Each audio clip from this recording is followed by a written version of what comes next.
Tai pirmiausia pradėjai šnekėti jau atsirado kažkokia priešprieša tai nuomoniai. Tai praėjo jau keli metai po visos šitos isterijos. Kokias pamokas išmokai? Aš iškart supratau, kad kažkas čia ne taip.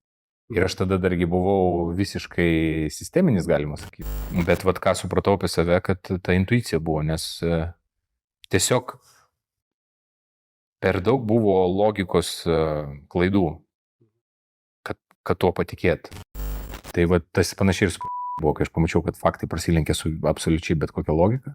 Ir tie sprendimai yra absoliučiai nelogiški, reiškia, man nepakeliui, reiškia, aš su tuo negaliu sutikti ir aš negaliu apie tai tylėti irgi, nes tai mane įtakoja. Tai vat ir supratau, kad dar esu ir kovotojas kažkoks tai prieš neteisybę, turiu labai gerą intuiciją ir kažkokį tai, vat sakau, logikos jausmą.